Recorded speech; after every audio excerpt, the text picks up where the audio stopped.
There's no feeling more intense than starting over. If you deleted your homework the day before it was due, as I have, or if you left your wallet at home and you have to go back after spending an hour in the commute. If you won some money at the casino and then put all your winnings on red but it came up black. If you got your best shirt dry cleaned before a wedding and then immediately dropped food on it. If you won an argument with a friend and then later discovered that they just returned to their original view. Starting over is harder than starting up. If you're not ready for that, like if you've already had a bad day, then what you're about to go through might be too much. Feel free to go away and come back. I'll be here. Alright, thanks for coming with me on this trip. I'll understand if you have to take a break at any point. Just find a safe place to stop and quit the game.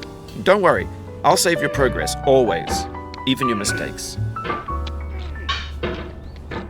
This game is a homage to a free game that came out in 2002, titled Sexy Hiking. The author of that game was Jazuo, a mysterious Czech designer who was known at the time as the father of B games. And B games are rough assemblages of found objects. Designers slap them together very quickly and freely, and they're often too rough and unfriendly to gain much of a following. They're built more for the joy of building them than as polished products. In a certain way, Sexy Hiking is the perfect embodiment of a B game. It's built almost entirely out of found and recycled parts, and it's one of the most unusual and unfriendly games of its time.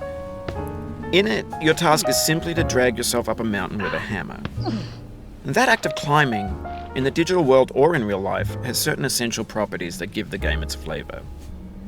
No amount of forward progress is guaranteed. Some cliffs are too sheer or too slippery.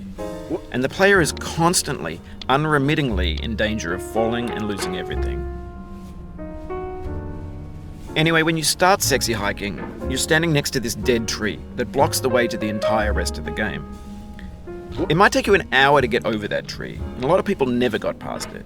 You prod and you poke at it, exploring the limits of your reach and your strength, trying to find a way up and over. And there's a sense of truth in that lack of compromise.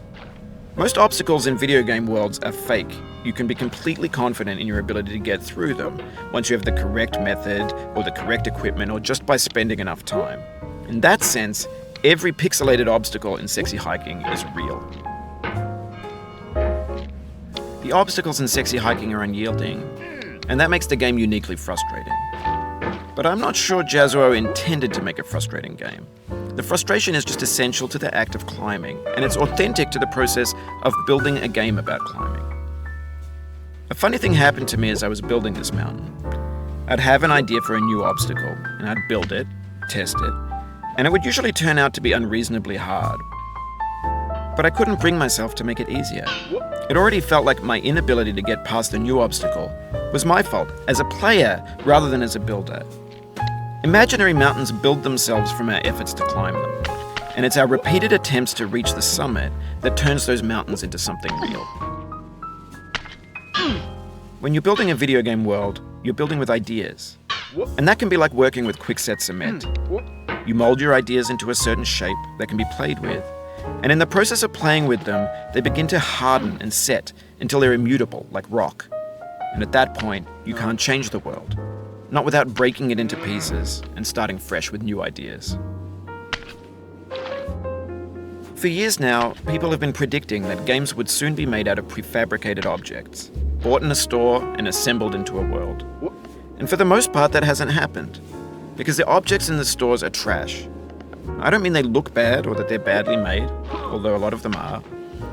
I mean they're trash in the way that food becomes trash as soon as you put it in the sink. Things are made to be consumed and used in a certain context, and once the moment is gone, they transform into garbage. In the context of technology, those moments pass by in seconds. Over time, we've poured more and more refuse into this vast digital landfill that we call the internet. It now vastly outnumbers and outweighs the things that are fresh and untainted and unused. When everything around us is cultural trash, trash becomes the new medium, the lingua franca of the digital age. And you can build culture out of trash, but only trash culture. B games, B movies, B music, B philosophy. Maybe this is what digital culture is. A monstrous mountain of trash, the ash heap of creativity's fountain. A landfill with everything we ever thought of in it. Grand, infinite, and unsorted. There's 3D models of breakfast, Gen X's fanfic novels, Scan magazines, green screen Shia LaBeouf, banned snuff scenes on LiveLeak. Facebook's got lifelike bots with unbranded adverts and candid shots of Kanye and Taylor Swift mashups, car crash epic failed GIFs, Russian dashcam vids, discussions of McRibs, discarded, forgotten, unrecycled, muddled, rotten, untitled. Everything's fresh for about 6 seconds, until some newer thing beckons, and we hit refresh. And there's years of persevering, disappearing into the pile, out of style, out of sight. In this context, it's tempting to make friendly content that's gentle, that lets you churn through it but not earn it. Why make something demanding if it just gets piled up in the landfill, filed in with the bland things? When games were new, they wanted a lot from you. Daunting you, taunting you, resetting and delaying you. Players played stoically. Now everyone's turned off by that. They want to burn through it quickly, a quick fix for the fickle, some tricks for the clicks of the feckless. But that's not you, you're an acrobat. You could swallow a baseball bat.